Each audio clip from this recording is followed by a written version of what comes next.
Esmeralda was a lonely woman, a proud but in some ways a deferent woman. Her soft, rose-cheeked face was beautiful, but marked with sorrow. This all changed when she met Lexington. He came into her life in many more ways than one on a sultry September evening in the anteroom of Fibber McGee's, a popular rock bar north of Dublin.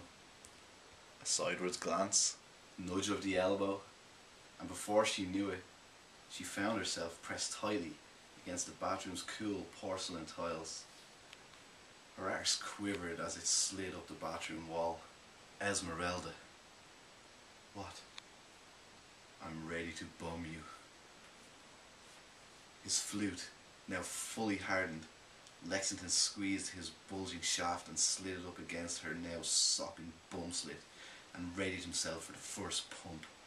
He then turned her face to the wall and gently poked his livid, pulsating member masterfully, coaxingly into her warm, welcoming badonkadonk. Her fingers trembled and slid across the dark tiles, covered in the condensed sweat from Lex's blazing shaft piece. He grunted as she moaned with increasing intensity, and her heaving breast slapped against the wall in a rhythmic melody, a tittie melody one might call it.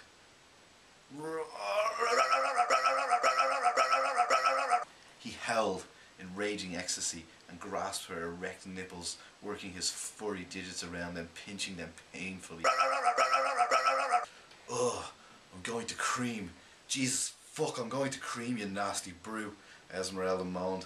His pumping knob hastened and squeezed into her in deeper and deeper thrusts.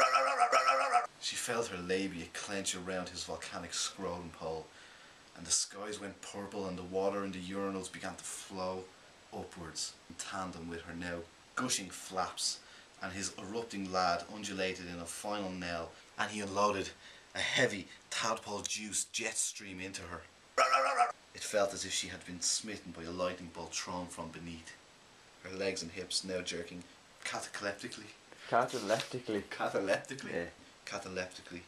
Finally he gave out and she hit the floor. Panting, Lexington, gasping for breath, smiled smugly and cheekily raised a brow.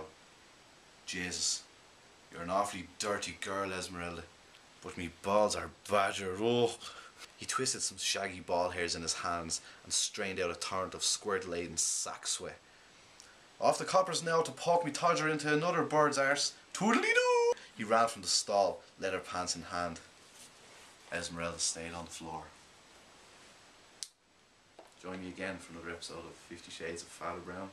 See you next time.